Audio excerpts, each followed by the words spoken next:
What's up mga kalayas? Tayo ay lalayas na naman ngayong umaga. Walang katapusan na pangangawin.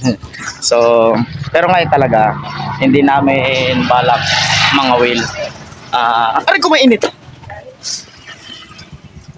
Pupunta lang talaga kami ng resort para mag-unwind. Pero dumalan na rin kami ng aming pangkawil para mangawil na rin doon. So, kami lang dalawa ni Boss B ngayon at mag-unwind doon sa resort namin. So, let's go guys, sama kayo. Ayun mga kalayas, at nakarating na rin tayo sa ating destination, which is ang aming resort dito sa Barangay Cayucuyucan, Mercedes, Camarines Norte. Talagang napakaganda nga ng panahon ngayon, ano? Ang sarap mag-unwind talaga dito. So, ayun si Kuya, nag-iihaw na siya ng aming uulamin mamaya. So, napakasarap ng iniihaw. So, mamaya maliligo tayo dito sa swimming pool. So, samahan niyo ako, ano? Pero this time, mamasyal muna tayo doon sa dagat. Tara mga kalayas, at papasyal ko kayo. Tingnan natin yung dagat. Napakaganda. Ganda ng init, ano? So, time check tayo ngayon. It's already 11:45. Magtatanghali na, ano? Mamaya magla-lunch tayo. Tapos, pahinga. So, low tide siya ngayon. Ano? Ganda dun sa may gasangan. Doon sa may gasangan na yan, mamaya, pag nag-low tide pa siya, talagang lalabas yan hanggang doon sa dulo na yan. Marami dyan nangangawil. Dyan talaga pumupunta yung mga nangangawil. Tapos minsan pag madaling araw, lalo kapag bilog ang buwan, marami dyan nangingisda. Mga nag-iilaw sila, namamana. So yun, ito napakaganda. Itong bundok na ito, ang tawag niyan dito sa amin, Sleeping Giant. Yan, kasi korting ano siya, korting tao na nakahiga, para siyang higante na natutulog. Tapos ito naman itong bundok na ito. Yan. Nakakatawa lang kasi ang tawag diyan, alam niyo ba guys, ang tawag diyan, susong dalaga. So medyo bastos siya, no, pero hindi, yan talaga ang tawag diyan, susong dalaga. Pero yung tunay niyang pangalan, hindi ko lang alam kung anong tunay na pangalan niyang bundok na yan. So kung sino nakakaalam ng tunay na pangalan niyang maliit na bundok na yan, paki-comment nang malaman din natin. Basta ako ang alam ko simula pagkabata ko, susong dalaga ang tawag diyan.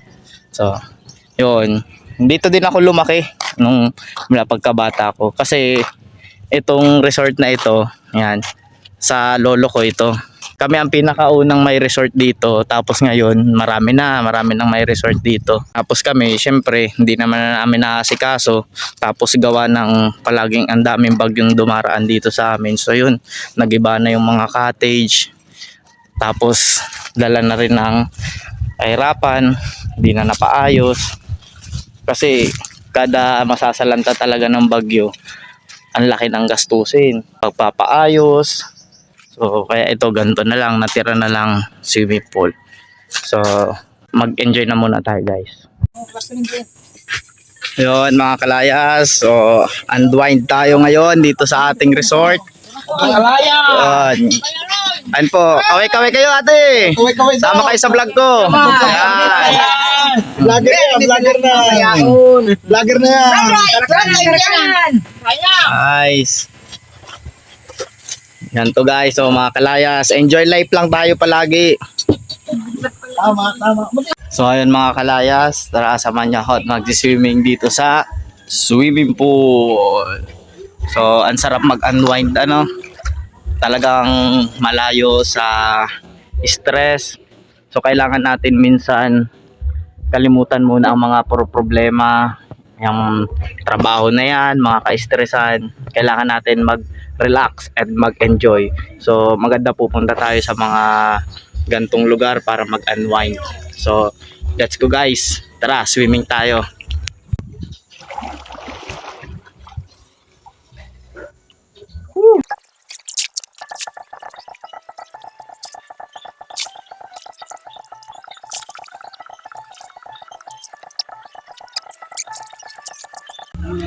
So ayun guys, enjoy, ano. So napakasarap mag-unwind, malayo sa stress. sa problema at ang mga problema natin guys, dapat hindi natin yan tinatambayan. Ang dapat natin tambayan, yung mga gantong lugar, yung nakakapag-relax sa atin, nakakapag-enjoy. Saka lagi natin tatandaan mga kalayas, ang problema, may solusyon. Kung walang solusyon, it's not a problem. Yun, lagi nyo itatak sa isip nyo, ang problema may solusyon. Pag walang solusyon, hindi yan problema.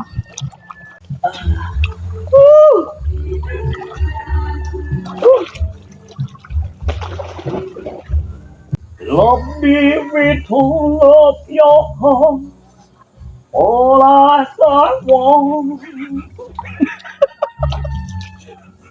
Love me with all of your heart, as I love you. Ganyan lang dapat. Di mo kasi dapat kailangan isipin yung problema. Dapat enjoy life lang tayo, Yan. mga kalayas. Kahit namamali ka na sa mga bagay na ano mo, kailangan mong matutunan ang pagkakamali mo na gawin tama. Yan, tama. At kung lagi kang mali, ay talaga, mali kang tao. Kaya kung lagi mong naitatamang yung pagkakamali, napakabuti mong tao. Sa bagay, may kasabayan tayo. Lahat tayo ay hindi perfecto. Lahat tayo nakakagawang pagkakamali sa buhay. Which is, dapat nating itatama yung pagkakamali natin. Ba, mga kalayas? Tama, tama. Ay, by the way, kami po ay meron po kami mga trabaho talaga. Kumbaga, inaano lang namin na, ito, yes, para maano mo kami, magaya ba?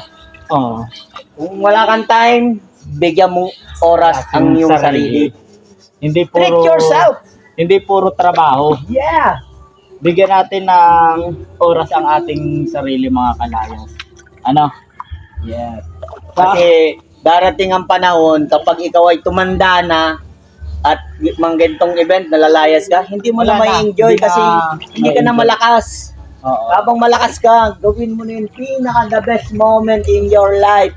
Lagi natin tandaan, hindi tayo nabuhay para lang magtrabaho.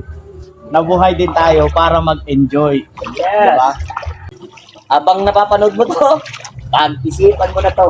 Mag-enjoy ka na lang. So, ayun mga kalayas, at masyado na tayo nag-enjoy, ano? Tara, ahon na tayo. Uuwi na. So, that's all for today. Thank you.